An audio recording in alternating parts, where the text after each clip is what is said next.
From unsolved mysteries to unexplained phenomena, from comedy gold to relationship fails, Amazon Music's got the most ad-free top podcasts, included with Prime. Because the only thing that should interrupt your listening is, well, nothing. Download the Amazon Music app today.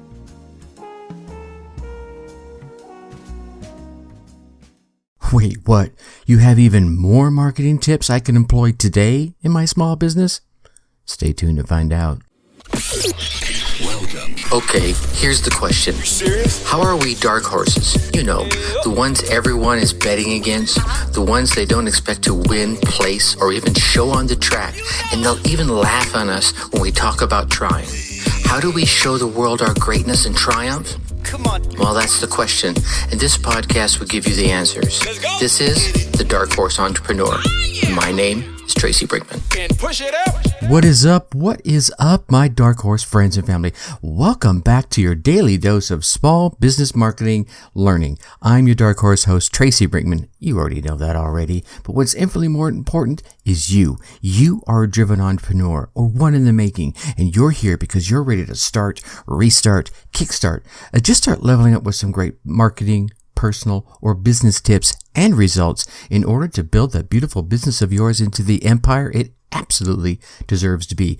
That's why I'm here hitting you with yet another daily success episode coming to you straight from the Dark Horse HQ as we dive deep into success with actionable advice, steps, and tips designed to help you level up your game, because as we already know, there are no shortcuts to success except for taking those little steps towards your goal every single day. Now, I know you're getting value from this podcast, right? I can feel you nodding your head as I ask that question. So if you want to keep getting these great daily success tips and those amazing interviews with those guests I'm able to bring on, please go on down there and hit that subscribe button. While you're there, leave us a 5-star rating. Take a second, leave us some kind words in the review. These subscribes, ratings, and reviews tell those podcast platforms out there to lift us up a little bit in their rankings so that we can reach more driven entrepreneurs just like yourself. So if you are getting that value, please take a moment, show the love, and help spread the word. All right, we've been dropping small business marketing tip bombs on you all week, and yep, I'm coming at you with some more today. I'm just on a roll, so I'm just going to keep dropping them on you. I think the next one I want to leave you with is work with influencers, but you want to do this selectively, right? You want to find those folks that are in your market that have a bit of a following, that have a bit, a high level of credibility in their arena, and then connect with them. See how you can help them, how you can serve them, and in turn, you'll find they're very willing to help you and serve you. This could range from, if you have physical products, sharing your physical product with them with in the hopes that they'll show them using it, show them wearing it. I know when I worked for a client for a number of years, we did that with a few select folks, and these were folks that were in the outdoor arena and weren't necessarily directly connected with us, but they would definitely reach our audience, and it served very well to connect with them, show them wearing our apparel as they were going through their daily activities out in the outdoors, and it had a very positive response with the impact on those that we were trying to reach. They're like, oh wow, that shirt looks awesome, that hat looks awesome, that jacket looks amazing, and Ginny or Bob or Joe is wearing it in this Instagram feed. I need to check that out, right? And, sometimes there's a small cost associated with that, sponsorships or what have you. And sometimes it's just a trade for services, bring them on your podcast, offer them free gear, whatever it might be. And I use the term selectively because there'll be those folks that are out there that have those fake audiences. We've seen them, right? In the hopes that they can gain those types of sponsorships and those kind of free gear opportunities. Don't fall for those. Do a little research, reach out to them, have a dialogue with them, see that they're real and engaged with their audience. And the next one I want to give you with is never be without a promotion, right? Never have a time go by that you don't have some sort of promotion in your hip pocket. Now, I don't want you to be giving away the farm here, but certainly, you know what? Let's step back. Think about this. Most Most of the companies I've been lucky enough to work with across the years see this huge spike towards the end of the year, right? We all know about the holiday shopping spree, but if you think about it, there's also those end of year sales that tend to be happening, and a lot of the buyers know they're coming and they hold out for them, especially starting after summer. A lot of folks will hold on and going, hey, I know that in October there's going to be this big sale, right? It's going to be Black Friday and Cyber Monday and all those 12 days of Christmas sales. All those things are going on there, almost to the point of fatigue, right? But here's the other thing. You could do the same thing throughout the course of the year. I've worked with a number of clients who've employed this strategy, and it's very, very positive to the bottom line. If you think about it, you can go towards a very specific part of your offering and say, hey, in springtime, we're going to be offering a discount on this or a flash sale on that, or have a free shipping if you're sending out products, or a free inclusive gift, right? You buy this, you get that for free kind of opportunity. And then there's loyalty discounts you want to do throughout the year, but certainly you can say, hey, in spring, you can get this offering and I'm going to give you that for free. And then in the summertime, our July, 4th of July, red, white, and blue savings is going to be this. And then, summertime savings is that. And, back to school savings is this, right? And then you start the back end of the year that everyone else is doing. I worked for one client that actually started their own event right before. They did it the week before Black Friday, and they named it and they started the event. Now, the first time they did the event, it did good. It did fairly well. But then every year after that, their clients, their audience was looking for that event because that was their best sale of the year that they did on everything. So there's an opportunity for you as well. You could set a time that maybe is your slowest time of the year and set a sale opportunity in that time of the year and say, all right, I'm going to spike my sales right here. Maybe September is your worst month. You say, you know what? In this month, I'm going to spike my sales because that's when I'm doing my lull. And this is going to be my best opportunity for all of my customers to come on board and, be a part of my world. And I think that kind of leads right into my next thought right here is partnering with folks, partnering and networking. There are so many amazing opportunities out there with folks that have complementary services, complementary products that you can partner with them, because I'm willing to bet your slump is their slump and your spike is their spike. So how can you partner together and feed off each other and give each other customers? There's 1,001 businesses being opened every day. You can certainly join folks out there. And I think one of the things to remember here is, there may be some big brands out there that you may be competing with, maybe some big hitters in your arena that it's going to take me forever to catch up with them.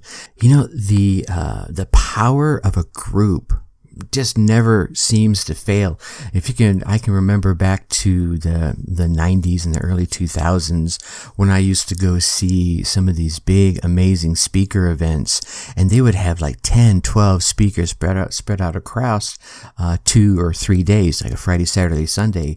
And these events were amazing. The speaker would get up there and give for an hour and then sell in the back of the room. Do you think that these speakers will be able to pull the same auditorium filling arenas by themselves? Maybe. Some of them probably could. But I think as a whole, as a unit, this group of folks just delivered this powerful event that a single speaker would be hard pressed to do by themselves. So think about that same way with what it is you're doing. What is it that I have to offer that Joe or Jane over there in their business could benefit from, and that their customers could benefit from? And what is it that they have that my customers can benefit from?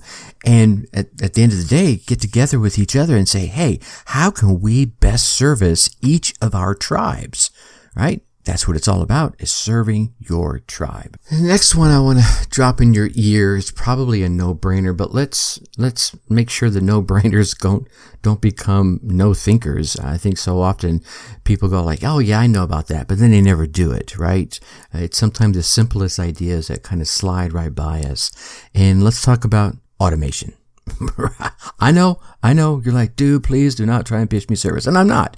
I do want to tell you that there are all kinds of tasks that are out there that can be automated, right? You can sit down and, write out your next 30 days of emails, plop them into your email provider, and there you go. You got 30 days worth. And then at the end of the month, do it again.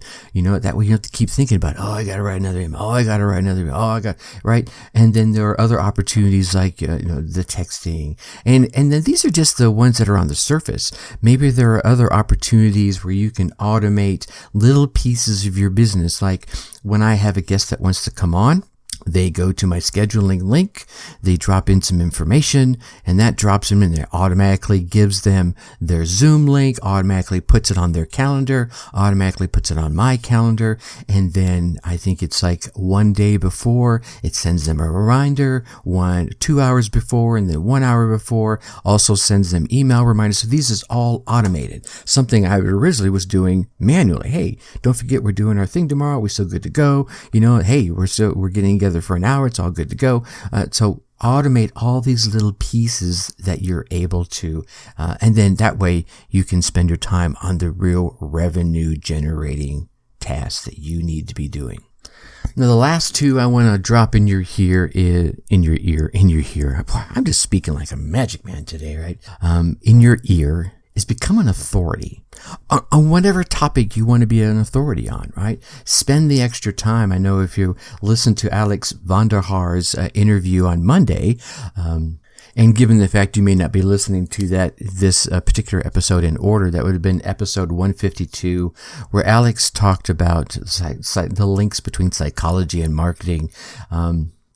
He spent the time to become an authority. And one of the questions I asked him is about, why don't people do this? And he was like, well, a lot of the parts of becoming authority is reading a lot of dry information, right? And he admitted he didn't enjoy doing it either, but he made it a goal to read one paper a week over the course of a period of time. And now he built up this core base of knowledge that really makes him the authority in his niche, in his arena. And plus he had the scholastic background behind it too. So I would go to you and say, hey, do the same thing. What is it you want to focus on? How do you serve your tribe? And you want to become the go-to guy or the go-to gal in that area. Go out there, set yourself, put it on your schedule, make an appointment with yourself, right? And say, all right, during this time, Monday afternoons, 3 to 4 o'clock, I'm going to spend that hour studying in my field. What's the new piece of information? Set yourself some Google alerts so as new articles and new papers come out, you're alerted to them so that you can grab them and add them to your I'm going to read this listing, right? And then as you gain this knowledge, start publishing your own let's say white papers, publishing your own reports, right? Get out there and answer questions that are out there on the internet, all those forums that are out there. Maybe even pull together and host a panel yourself, right? And then you can lobby yourself or get on a panel and lobby yourself and prove that you are the expert in your industry. And last but not least, this is a tried and true one, we hear it a lot, is reuse your content in different ways. So I'll use a great example. When I record my podcast interviews with my guests nowadays, I started off by not doing the Zoom video as much, but I found this amazing tool that allows me to take the video and easily cut out these little, 30-second, 1 minute, 2-minute snippets, right? And put some graphics around it. It automatically puts the captions on it and spits it out in the formats that are friendly for Facebook and Instagram and TikTok and LinkedIn. So now I can take that content. I can turn one interview into, I did it last night. I turned it into 95 pieces of content. So now I can go out there and I can drip that out, and that content will tease folks to come back in and listen to the podcast, or come back in and go to the website, or come back in and join the Facebook group. So recycle and reuse your content in multiple different forms. Another example of that is taking the actual interview. If I talk about Alex Vanderhaar's interview on episode 152 and turn it into a transcript, right? And then dropping it on my webpage so that when Google comes through and crawls it, it'll read all that content. It will lift me up in the SEO rankings and see, wow, he's got lots of great content about the topic of marketing and psychology in small business, and so that helps as well. So each way along the way, and then I can take the quotes from inside the content and turn it into a quote card and put that out there as well. So just again, take one piece of content and find multiple ways to use it. Speaking of content marketing, that's where we're going to go tomorrow. We're going to talk about some reasons why content marketing should be at the core of your business, at the core of your brand. All right, my Dark Horse friends and family.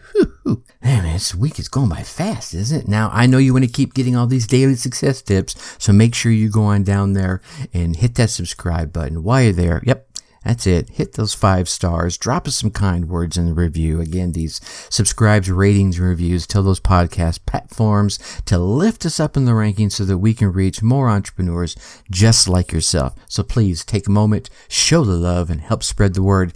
Then come on over and join us in the Facebook group. And I say us because there are a number of driven entrepreneurs over there that would be happy to engage with you, share their tips and information, and get tips or information from you. Go to Facebook.com, put Dark Horse Tribe in that search bar. You should see us right there at the top. Come on in and hang out. If for some reason that's not working out for you, go to your favorite web browser, type in darkhorseschooling.com/Dark Horse Tribe, all one word. That will take you right there. I look forward to meeting you in the group. All right, my friend, you get out there, you run your race, you get your results. Come on into the Facebook group. Let me hear about them. I want to celebrate with you. Until tomorrow, think successfully and take action. Thank you for listening to the Dark Horse Entrepreneur Podcast. And you know this! Thanks for tuning in. Check us out at www.darkhorseschooling.com. All right. My name is Tracy Brinkman.